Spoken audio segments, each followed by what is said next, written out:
Europe and Canada retaliate against Trump's steel and aluminum tariffs as markets fluctuate. This is a suggestion via Discord. Let's go and check this out, guys. See where this takes us.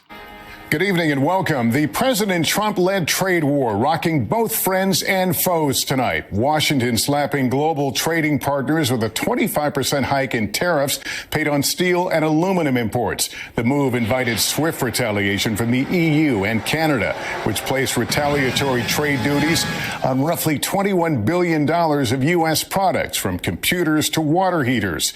The EU, meanwhile, targeting $28 billion in U.S. goods, including beef, poultry, and eggs. Today, Canada's foreign minister with a message for Americans that Canada is not the one driving up the cost of groceries. Okay. President Trump vowing whatever they charge us, we're going to be charging them. Yeah, and that's absolutely fair. For some reason, people seem to think that that's absolutely crazy, but the problem is that a lot of these countries do already have massive tariffs on the United States of America.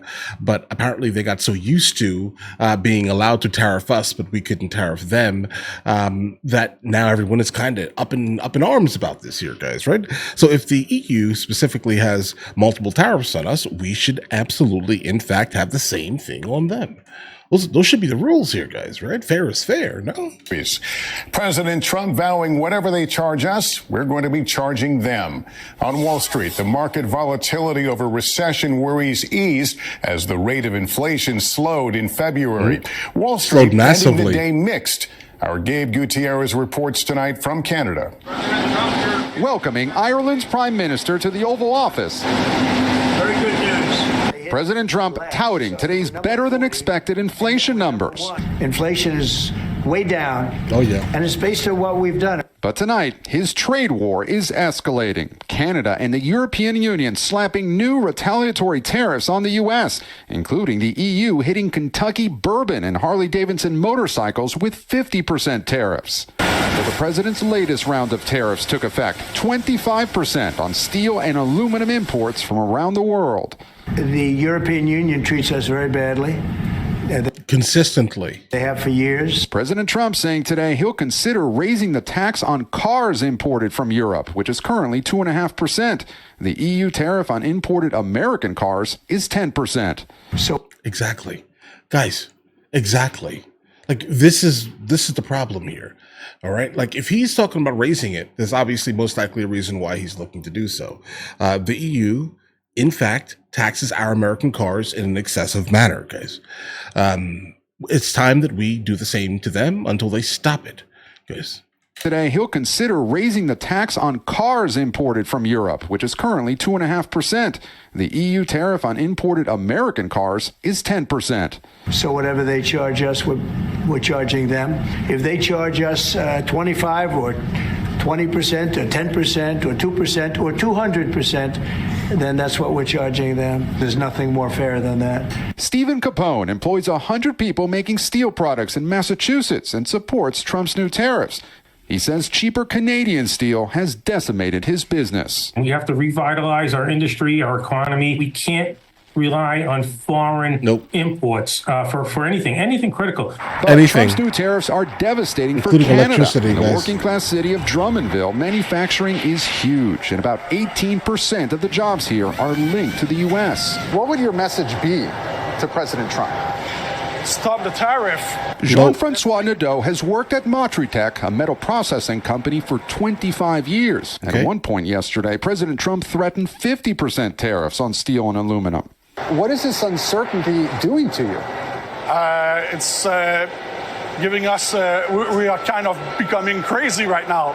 It's going too fast. Yeah. On the morning it says something, on the afternoon it says something else.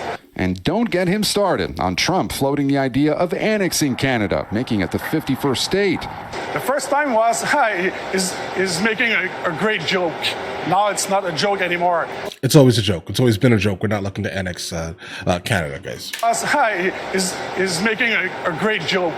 Now it's not a joke anymore. Louis-Charles El-Bari works for the mayor's office in Drummondville, where he says some 3,000 Canadian jobs are now at risk, with tariff turmoil potentially driving up prices on both sides of the border. Did this almost feel like a betrayal? I mean, to some extent, yeah, because America is our greatest friend, right? Okay, then give us good deals. Hey, we know the U.S. and Canadian officials will be meeting tomorrow. Meantime, there's a pretty big headline involving a potential federal government shutdown. What do we know?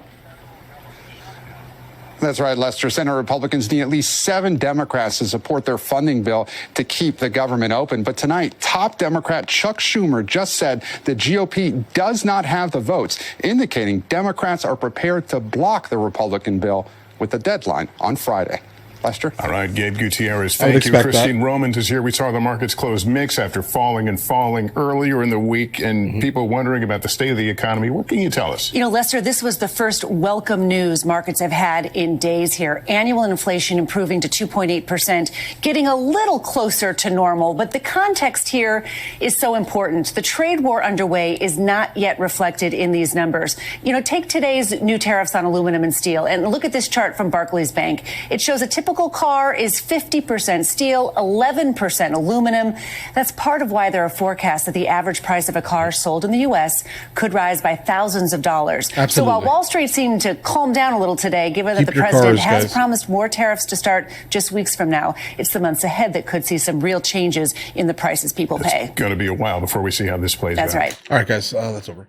It was interesting here. I went ahead and took some notes while we were here, so I didn't want to keep interrupting.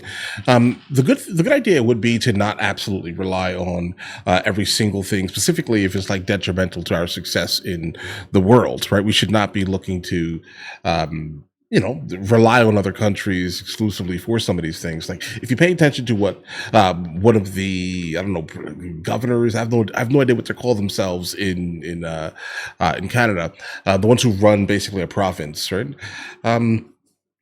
He basically threatened to shut the electricity off in like certain states. Like that in itself should be enough to realize that we should not be looking to rely on anything from anyone. Like that threat in itself should have repercussions. Period. That's it. And if you want to call us your best friends, then why are you tariffing us? I mean, I understand why you're doing it. It makes all the sense in the world to tariff certain products in Canada and for all countries to tariff. I understand it. Look at India, how they tariff us. Okay, well, we got you back at 100%, et cetera, like some of the things that are actually happening within India in terms of how they tariff us. So if all these countries are already set in place to do this to us, why is it not okay for us? Is it because we're the richest country? We're just expected to consistently be handing out money to everyone around the world? That's not really a thing. Also, at the same time, I in no way believe that we're looking to annex Canada, guys. It's just not something that I think that's even feasible. I can't imagine it. The world wouldn't enjoy it, let's say.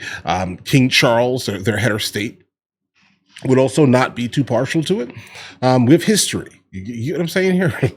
I just don't see that happening. And yeah, cars are definitely going to get more expensive, period.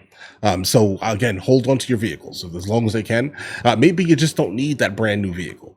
Maybe it's cheaper just to, in fact, change the engine. All right. Maybe it is. Maybe it's cheaper just to change the engine and transmission and just keep moving, guys. All right. Because now your used vehicle is now going to be worth a lot more. Right. I mean, so if you are holding on to, a used vehicle that you're looking to sell, or because it was, you're just not using it any longer, that's a good thing too, right? You can make some money on that used vehicle randomly. Right? But yeah, things are definitely going to get more expensive, specifically things that utilize these two very important things, steel and aluminum. That's just a fact here, guys. But all right, you guys all have an absolutely amazing day. Enjoy your day thoroughly.